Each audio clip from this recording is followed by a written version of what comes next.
fade out here. Hold the fade button.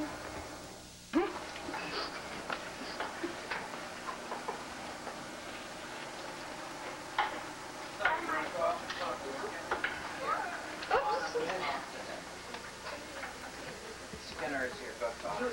I did. I wanted to ask you. Well, you ask me later. Go talk to him now, please. Hi. Do you want to go up and photograph Skinner here?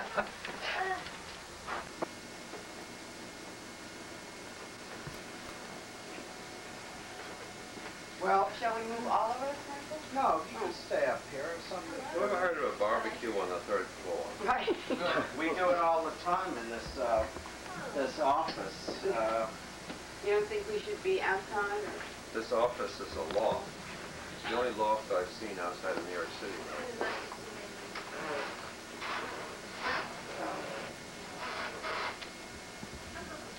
Well, you want to hear what went on at this conference on rule-governed behavior? You want to hear about it?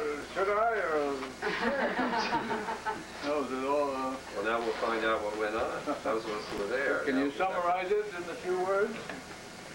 I think I can. I think Maggie started off with a review of your work. Went on and discussed Tony Nevin's notion that implicit rules, which means what you always call orderly relations between stimuli and responses, as if. And Not putting it into the animal. no, as if, as I said, just the experiment, just the regularities, and then we went on to a discussion of how people learn to tact. I have no idea. Not only their behavior, but the regularities in their behavior. We discussed how it could be extended to older people who have more complex tacting and what one had to do. One had to tact the tacts, which is you also had in your book. Almost every rule is either a tact or a man. Right. Say, try Luigi's, or you can say Luigi serves good food. Now, Luigi serves good food is a separate tact. But try Luigi is a command, is a demand. And it serves the same function. And I think in general that is true. So it's just acting isn't enough. Or it isn't a complete coverage. Well, if you say something, I mean, tacting a man. But someone says, where do you get good at that in food in Cambridge? And you say, either Yeah. go to Luigi's, which is a man, or Luigi serves good Italian food, which is a description of a setting with 2 or 3 tasks. So the only extent rates already on something that you've described, the checks. Well, the rules you give yourself are necessarily much more complicated than those you give other people. You have to formulate the rule and then tell yourself there's a rule there. And, other things that come into it. And then we had a then we talked about equivalence classes. And we had people who talked about conditional discriminations. We showed how some of this could account for complex decision-making in moral areas, like Kohlberg's work. Jack talked about the development of rules in children. This Jack Gewirtz talked about the development of rules and how tacting of imitative. He talked about imitative behavior. Well, imitation and modeling are essentially kinds of giving rules well before any verbal behavior is involved. There's an interesting question, though. Do you think any non-verbal species models behavior? Except under conditions of natural selection. some birds help their young learn to fly by flying back and forth in front of them and so on. That's due to natural selection, but we don't know what the modeling is involved. It may be just attention drawing to cause them I think to move around. if the species learns to imitate, then conditions prevail for the selection of modeling by others, more just following the herd and so on, is in a sense imitating, but the herd is not modeling. But take those monkeys that learn to wash their sweet potatoes. That's all the result of imitative tendencies, apparently, and the original reinforcement you get from a clean, salted potato compared with a dirty, unsalted one. But I don't believe anyone ever saw one monkey show another monkey how to do it, or gave it any indication that it should do it. Because I think the result of modeling is too remote to serve as a reinforcer. Well, in the human case, you can have the matching responses. Yes, and I think that's will be because often of verbal behavior. reinforced extrinsically. Yeah. Obviously, the only way Well, I think it's we tolerate mediated by verbal behavior, though. it may be, but it needn't be. It probably is in any human cases, but the human modeling situation could be easily handled. Unfortunately, in recent years, the waters have been muddied by Albert Bandura, who has proposed that observation learning is a novel emergentist system, as it were. But and he does deal with I don't know. A lot of the human work is not modeling in the usual sense. It's like you may recall Warden's work in the 20s. I think Warden was interested in the question of whether cats imitated. And at least as that was analyzed by some of the ethologists, it was that imitation wasn't involved, but that when cats operated in a cage and did various things, that drew the attention of other cats, the learners, to the spots, and they did behavior that was sort of parallel to what the demonstrated cats did, and modeling may not have been involved in any sense. Robert Epstein and I did an experiment that he published entirely by himself, gave me credit for suggestions. And, but, Just like Robert. There was no doubt there was imitation. And we were... With which species? With pigeons. Pigeon. I had done this experiment back in the 40s, I guess it would have been. I wanted to see whether we could get that right. I had to have two pigeons with tape grass between them, ping pong balls mounted on the wall, and this pigeon would peck the ball and then get reinforced the food. It said peck,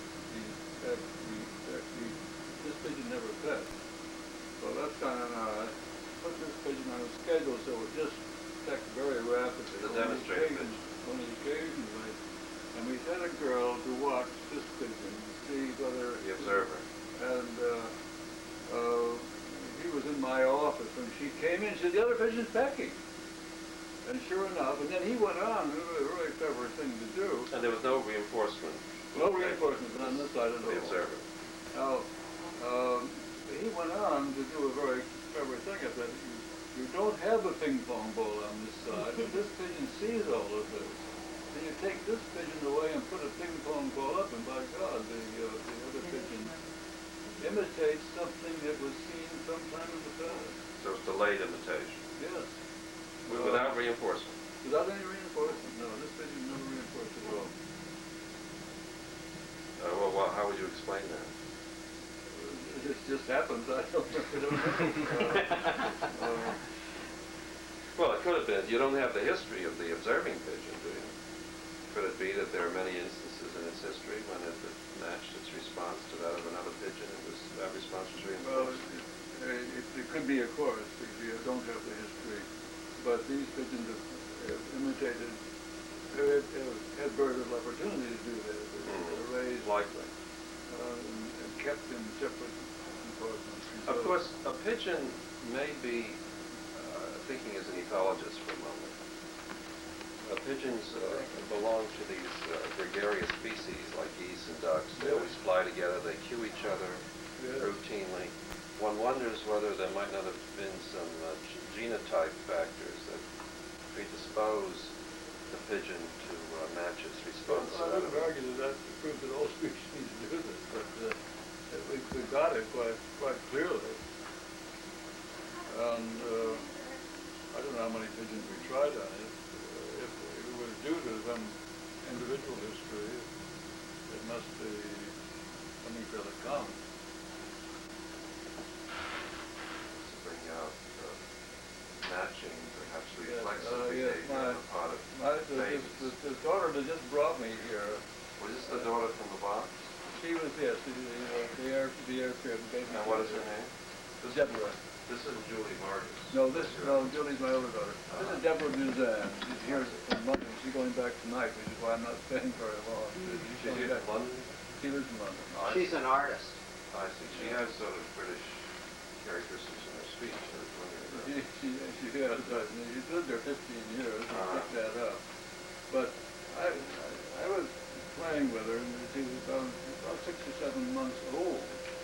And she was lying, and I was just in this aircraft, and I was looking at her and so on, and I wrinkled my nose, and by God, she wrinkled her nose. And she was 6 or 7? Now, I can't be too exact about that, but she was young enough to still be lying on her back, and I was talking to her, and so on.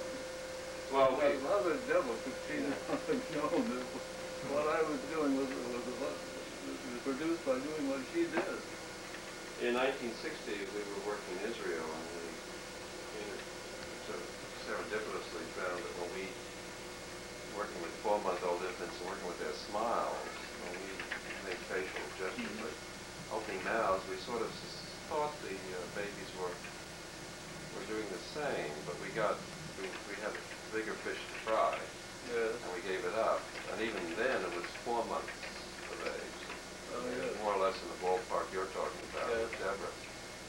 The dramatic thing is that these babies are 10 to 12 days of age, 10 to 14 days, and indeed, one of my colleagues in Miami showed something like this on the first day postpartum in full-term babies.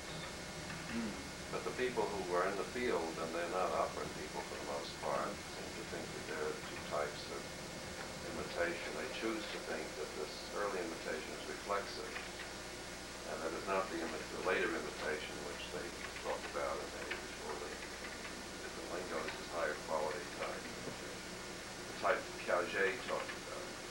This validates the phenomenon for them, a different sort of imitation. But there are lots of evidences that humans may behave very much like some of the infrahumans in this regard very early. It doesn't change operant logic very much. No. Natural selection has done a hell of a lot of work, and I attribute it to whatever survival value this must have had during 2 million years. Well, and the learning paradigms. Cultural evolution is pretty much dates from the time at which the species acquired total control of the vocal musculature and language was possible. And I don't know, give it a few 100,000 years, even that, most of the genetics of the species was certainly complete by that time. You can't, I doubt very much whether the genetics of the human species has been modified by contingencies arranged as a result of culture. I think they must have been, they must have occurred in different times. To some extent they might have, if the culture called for human sacrifices or for individuals who showed improbable responses to be segregated. There was a lot of war between infrahumans and humans. They filled the call for territory. I think there's evidence of that humans killed infrahumans. We still do. We still, hunt baboons. The trouble is we don't have artifacts from that period. No, the trouble with behavior. Yeah, we don't have behavioral artifacts, and we don't have flesh artifacts from that period, so we do have some Well, I problems. think they found some cases of a They may have. baboon skull with a dent in it. Paleolithic, Flint. you know, flint in it, if I remember. They have found those, so we know they've gone after baboons. I don't know if they find so few. Were you talking about when humans were arboreal? No, but I'm talking about, you know, there are branches of humans, and they find so few of those, the probability of finding somebody with their skull with, you know, a flint in it or a rock done by a human being, I think is pretty low. You know, a flint that was actually shaped Yeah. to be Yeah. like a knife or an arrow. I think it's pretty unlikely, but I think it's pretty likely the fact that they're not around. I mean, we know that there were no predators that would get in for humans. I mean, we're the only predators that could have wiped them out unless they're wiped out by disease. You're not calling AIDS a predator? That's what I AIDS said, virus? that's a Yeah. disease. Other than a disease, I don't know what they would have succumbed to. because Originally they were- simian-born, presumably. They're pretty, you know, they were pretty successful in their own right. So I don't know, you might be able to make some sort of weak inference. I wouldn't hold too much stock, it's speculative. But I don't know how they would have disappeared unless we wiped them out. So in that case, social behavior, verbal behavior would have been very important to organize hunting parties. Oh, yeah, Well- once it came into the picture. But one feature of it is that the cultural evolution, such as it is, might be less variable, might be more fixed than biological evolution. Some of the culture concepts that are passed down with very rigid borders. Well, DNA is pretty rigid. Doesn't mutate too easily. It mutates. Yeah, but it's probably What the I'm wondering rate is about is whether you slower. don't have more mutation in the biological realm, No, I'd say or the gene, slower. or simply the gene pool. I'm talking about mutation. The gene pool just changing I think more that, readily, leading to science- changing outcomes relative to the changing outcomes of cultural evolution. I think science changes culture faster than any evolutionary forces have ever. And if you say that culture evolves when practices make for the survival of the practicing group, that isn't an individual reinforcer at all. No. I was thinking cultures may not have evolved as much as the biology evolved. I mean, think of religion now. We have the religions that 2,000, 3,000 years ago. Our children are just as, many children, well, in this country, children are perhaps just as superstitious as they were Oh, then. yeah, oh, of course. And science, the overlay of science has played a very minimal role in that whole bit.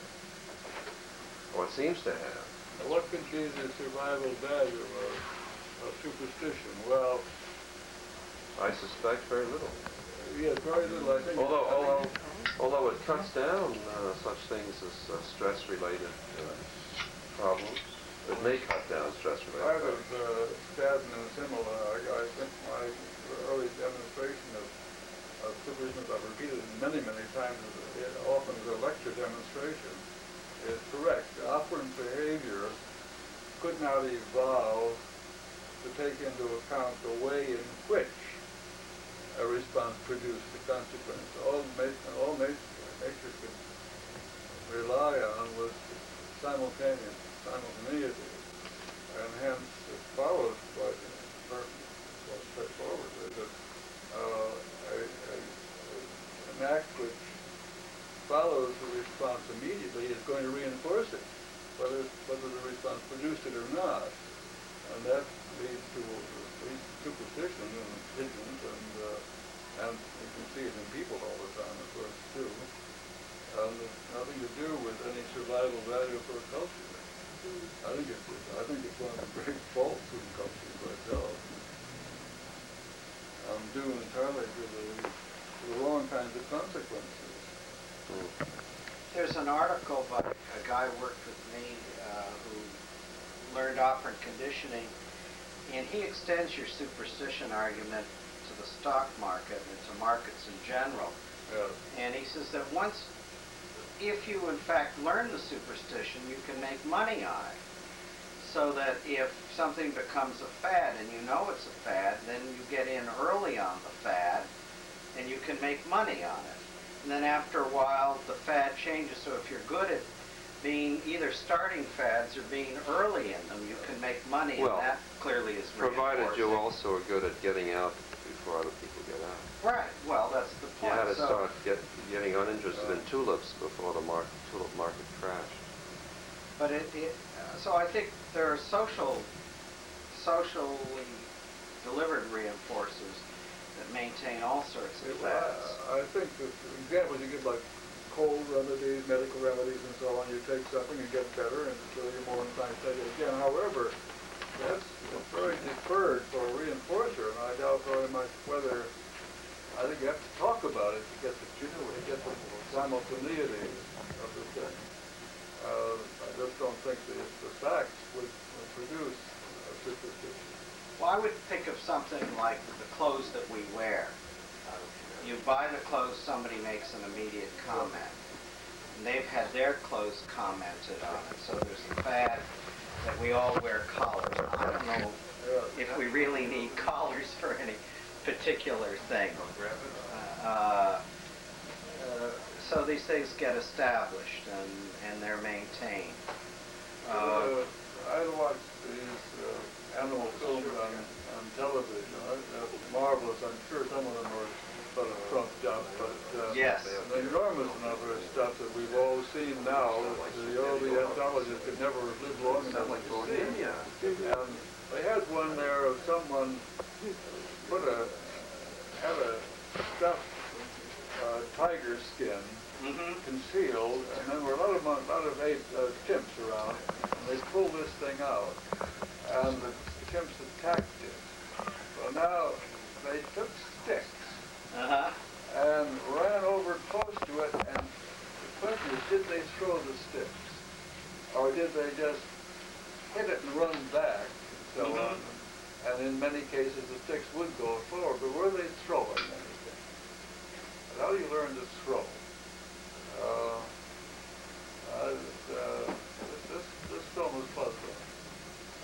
I would have interpreted the running up fairly close and then hitting this way at another distant object, but I don't know whether it's throwing or not. Well, chimps have very strong hands. So if they're letting go of a stick, I think that that's a response that would be unusual.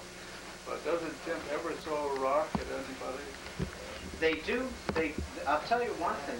They when they get up in the trees, they defecate Oh yeah. on animals coming by.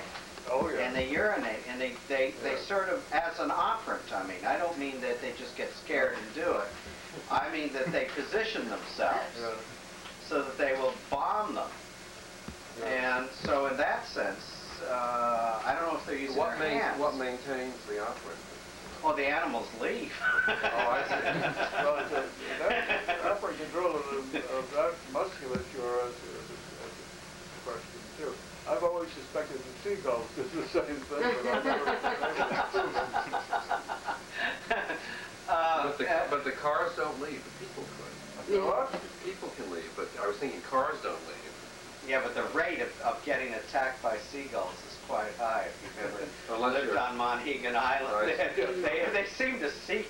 What was the species involved in Hitchcock's The Birds? Yeah, the crows. The crows. That's the terrifying. Well, crows clearly attack people. I don't think there's any. You could see them attack all sorts of things that invade their Oh territory. yeah. I was literally attacked by a seagull up on Lake Superior. We were walking along the shore there. I must have got close to a nest, and by God, they really went right at me. Wow. That's good. Oh, come on. Flash. Wait for the flash. Well, one thing, Fred, we have involved lots of people lately from Mexico in these Oh, yeah. meetings, and we are doing lots of research now cross-culturally. We have been working and showing that even very complex, one paper was on how very complex rule-governed performance is dependent on reinforcement. Now, I've been asked to be conspicuous. You just must wait one moment. 1 minute, Jack. You want to get in this picture, Jack? Oh, I want to get in the picture. Get in the picture. Simple basis. One more now? Everybody likes the picture. I don't know what somebody was. The light most of them got them. But when the light was This is for you, and this is for my. Of course, they all have the... Oh, it's on now. Lead down. The two of you. They'll be able to. Okay. I have no trouble getting you at all. Okay. You never did, Michael. Michael, take another one. That one with Anne. I get to be in the picture. You know that. You speak like a lawyer. And you have to look this way, though. Where's the camera? I'm sure.